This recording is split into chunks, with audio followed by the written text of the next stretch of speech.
Oui, les nouveaux iPhones sont sortis, oui, je vous en ai déjà parlé dans la vidéo d'avant pour vous donner mes premières impressions dessus, mais maintenant la question que certains d'entre vous se posent déjà et beaucoup risquent de se poser dans les semaines, les mois qui arrivent, c'est mais si je veux changer mon iPhone, je prends lequel?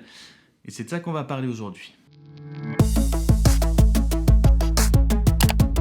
Salut tout le monde, c'est Franck et donc oui, aujourd'hui je vais vous donner un petit peu mon avis sur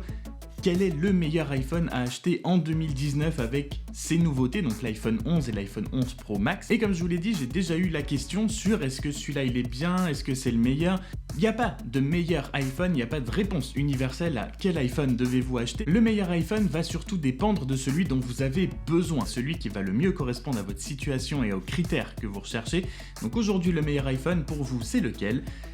Ça dépend de la situation. Et donc on va commencer par la situation la plus simple, qui est un petit peu la mienne. Si aujourd'hui vous avez un iPhone 10 ou plus récent,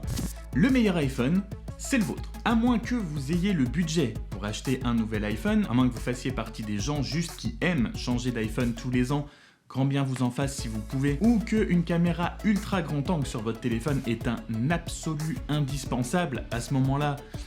changer. Sinon, tous les autres qui ont comme moi un iPhone 10 ou plus récent, si on en croit les rumeurs, 2020 devrait être une excellente année pour l'iPhone, avec beaucoup de nouveautés, avec beaucoup de nouvelles fonctionnalités. Les rumeurs se sont vraiment pas beaucoup trompées durant les 2-3 dernières années, donc j'ai vraiment tendance à croire tout ce qu'on peut déjà commencer à lire sur l'iPhone de 2020, tout ce qu'il n'y a pas eu sur l'iPhone 11 qui devrait y avoir sur le prochain. Et donc clairement, si vous avez au moins un de ces nouveaux iPhones avec le nouveau form factor, avec cet écran quasi borderless, votre iPhone fera très bien le boulot jusqu'à l'année prochaine, où là ce sera peut-être un petit peu plus judicieux de changer. Donc pour moi, si vous avez un iPhone 10 ou supérieur,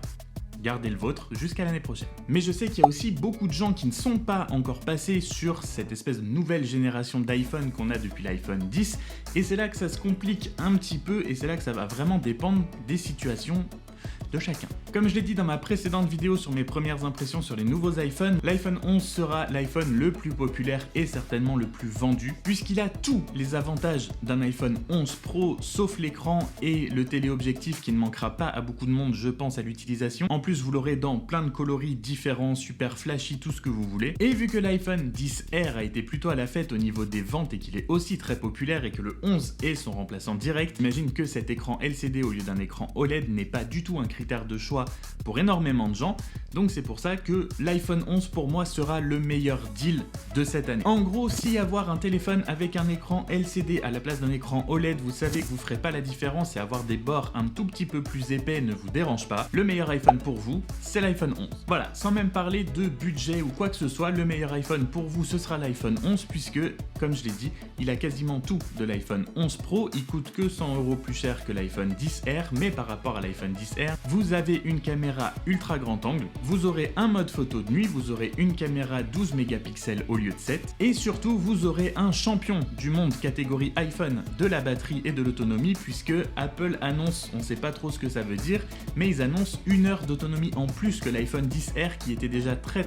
réputé pour sa très bonne autonomie grâce justement à son écran moins performant et donc un petit peu moins gourmand en énergie. Enfin bref, l'iPhone 11 sera clairement celui qui correspondra et qui sera le mieux adapté à énormément de gens. Mais du coup, avec ça, l'iPhone 11 Pro, il est destiné à qui? Qui va acheter cet iPhone 11 Pro? Et bien comme je l'ai dit au début de la vidéo, l'iPhone 11 Pro sera un petit peu pour ceux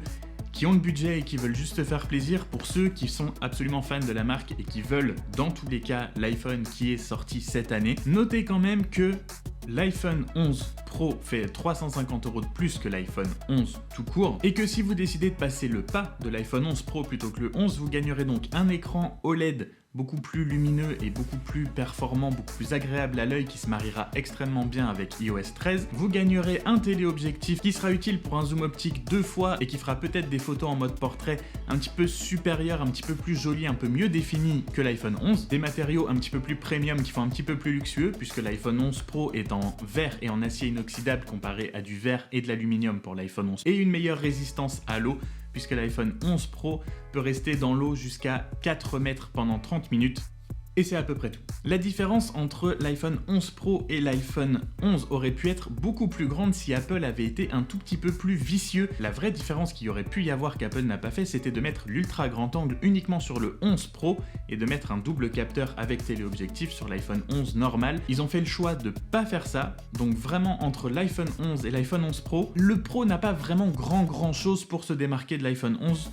pour la majorité des gens. Il reste quand même une dernière catégorie, celle des gens pour qui un écran OLED avec une meilleure définition est important. Avoir un iPhone avec des matériaux un petit peu plus chic, un petit peu plus premium qui veulent ce côté, ce feeling quand même du haut de gamme d'Apple avec le verre et l'acier inoxydable et qui veulent aussi que leur iPhone ne soit pas trop gros puisque le 11 comme le 10R est un petit peu plus grand puisque l'iPhone 11 comme l'iPhone 10R a un écran de 6,1 pouces contre 5,8. Donc ces gens pour qui ces critères sont quand même très importants mais qui n'ont pas le budget pour aller chercher quand même un iPhone 11 Pro, et ben il vous reste les iPhones antérieurs, c'est-à-dire l'iPhone 10 et l'iPhone 10S que vous pouvez trouver reconditionné